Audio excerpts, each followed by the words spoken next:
Hi, and welcome to the 76th Link for Growth news update. I nearly got it wrong there. I'm Carol Dodsley, and I'm here today with, of course, Chris Ogle. Chris, come and say hello. Yeah, hi there, Carol. You all right? I'm good. How are you? Yeah, not too bad. Not quite such a massively hectic week regarding travel this week, but still loads of stuff going on and loads of the week's not quiet, but I just didn't drive 2,000 miles of it. Sometimes it's quite good not to travel quite so many miles each week, isn't it? So Yeah. let's crack straight on. And I know that you want to talk about network expansion. Yeah, I mean, last week we didn't, if I can recollect, have any new launches, but this week we've got a new event on Friday launching in Braintree, and that's in a renovated pub. I think it's someone that's come back to this country from Australia who's getting involved with Link for Growth. So that's over in the Essex district, so in Paul Violet's area. So that's the launch that we've got this week. We do have a rearranged event, an event that we used to have in Great Missenden, which was in a coffee shop in the High Street, and we're moving that to Missenden Abbey, which is a conferencing and wedding facility, slightly out of town, but within walking distance of the High Street. Quite looking forward to that because it's a much more sort of prestigious venue, and they're quite keen to get people into the venue from the local area because most people kind of think it's a little bit posh and not the sort of place they can go to, but it's not like that at all. That sounds really nice, and it's good when somebody like that comes on board because it does actually open the doors and it helps people to get to know them in a different environment. So bringing Link for Growth there, that's going to bring more people over that will actually see that it's a beautiful place, but it's not a posh place that you have to avoid. Yeah, absolutely. So that's good. And what we've got, I'm just going to quickly run through some of the expansion that's kind of in the pipeline, as it were. We've got an event in July in a district quite close to me, which is Watford. That's going to be at the Coco Loco, I think it's called, cafe, which is in Moore Park. So that's happening. With the afternoon tea at Great Mission, there seems to be some confusion about that at the moment. So I've got to go back to them and sort of reaffirm what we're doing there. But that will happen, but we're not quite sure exactly when. The rugby event, it didn't take place in June. I wasn't sure whether it was a June or July thing, but that's going to happen in July. We've got drinks in Uxbridge. I think we're just sort of finalising venues there. And there's all sorts of stuff bubbling up in South London and sort of Kent area at the moment. So there's quite a lot of interest down there. So I'm keeping my ears close to the ground.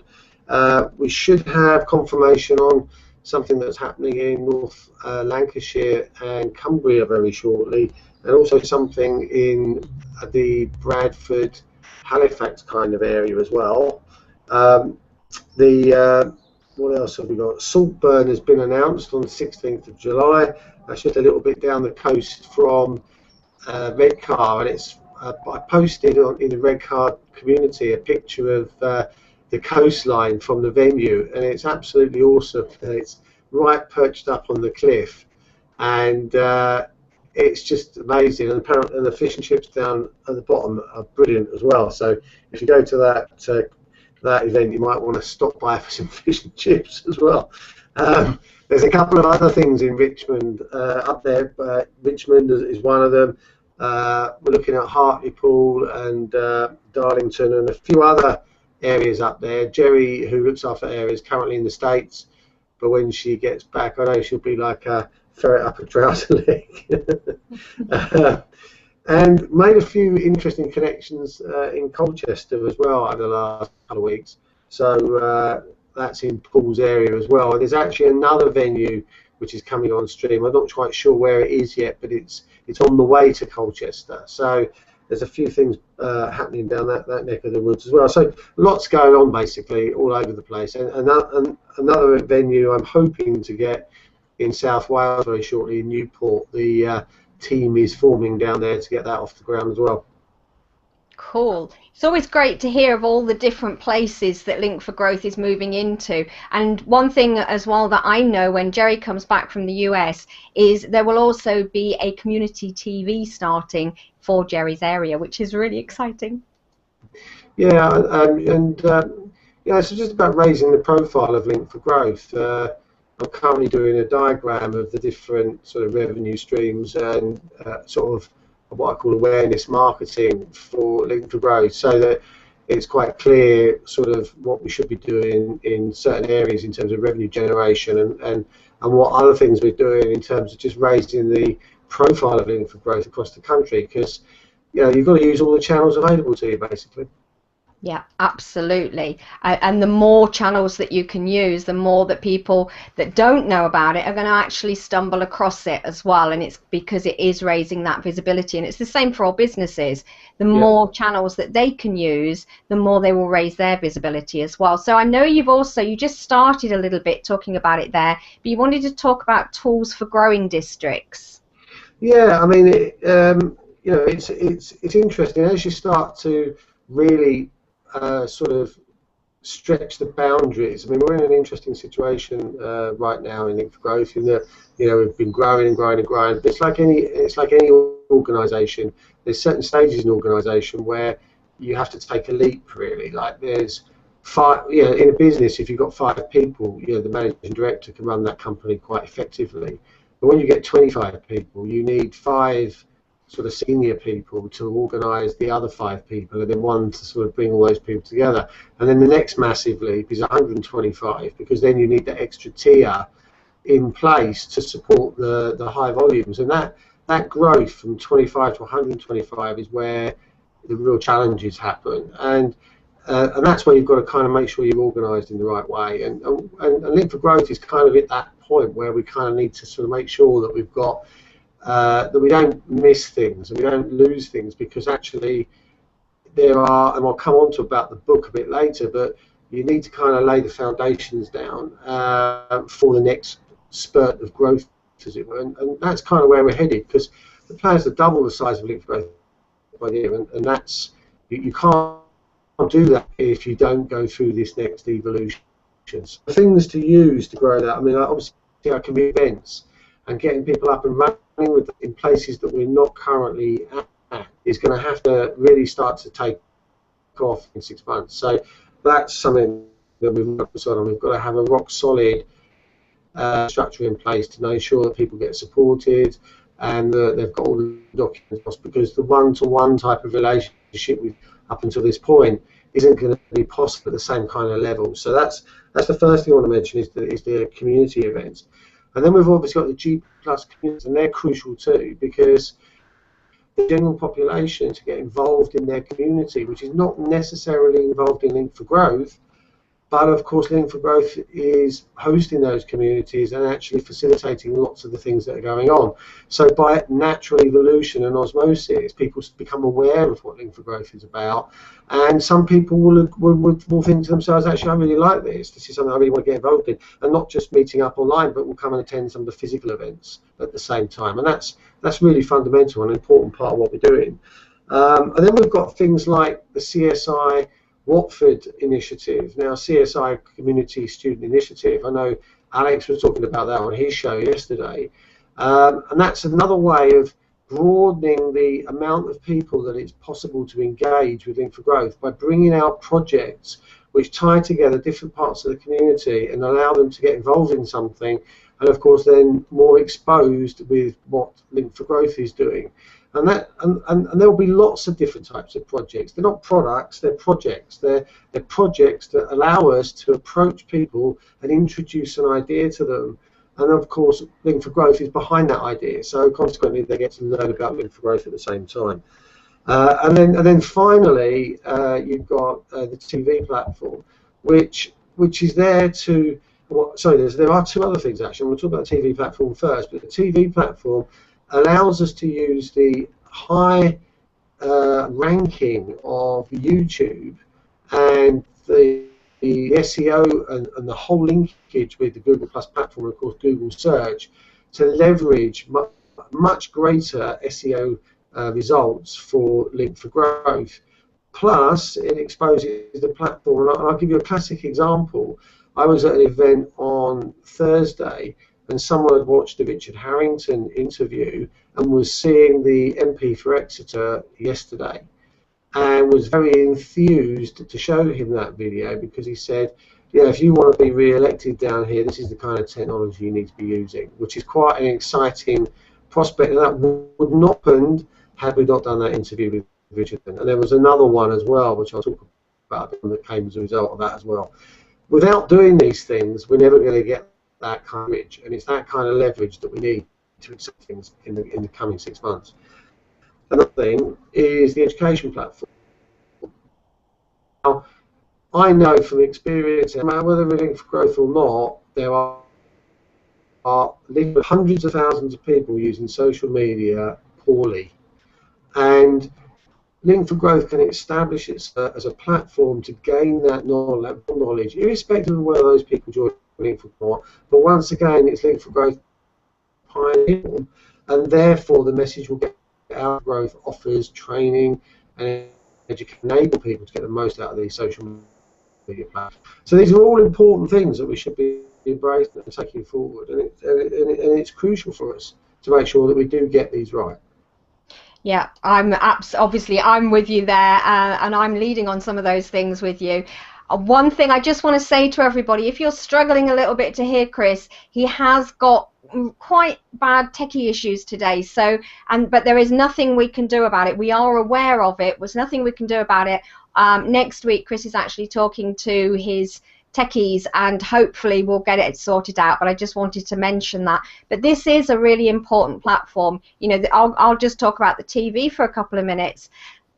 Everything that we've been doing, and yesterday when I was doing the Southwest Hearts community TV with Alex, we took it to the next level, and we started to share images as we were talking, so we were creating even more engagement. And this is, as Chris said, this is very much about raising visibility and actually utilizing SEO and search and Google and all of those things, and people are now seeing the videos. They've seen the Richard Harrington video. That then kicks an idea off for somebody else, and it brings more people on board.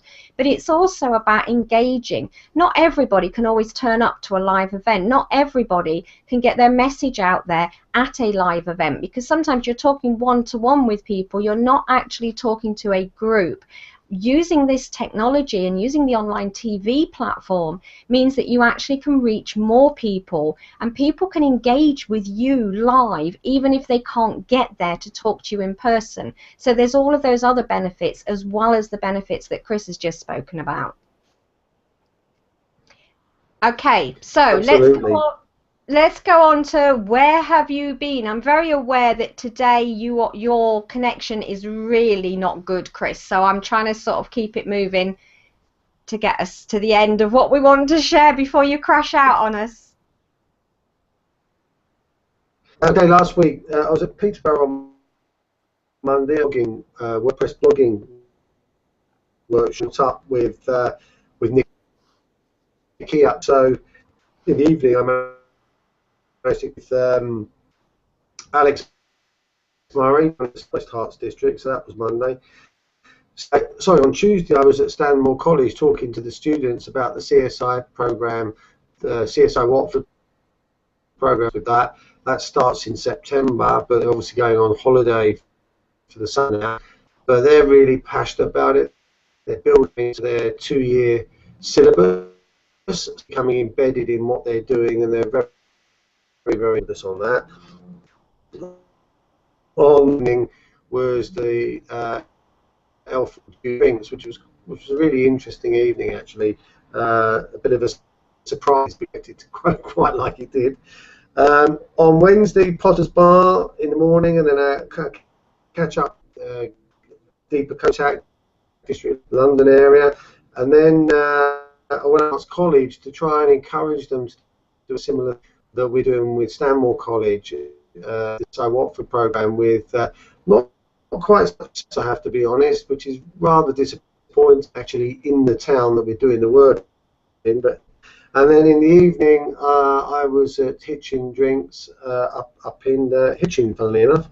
It was an interesting event as well. It was with coffee, went to the jobs there in the afternoon and met up with Richard Harris, and also another interesting character. I spent about 2 hours with actually, which was a bit as well. More on that if something develops. And then in the evening, I was at the Collaboration Britain first year anniversary of their launch, talking to Alan Willis and a few other people there, and I'll talk a little bit more about that later. Friday was Barnet Coffee, and then in St Albans with the Watford Women's Centre night, which Alex and I attended. Quite a lot of fun there. I think he's put some pictures up about them, but that was good fun. And so quite as far this week, but still quite.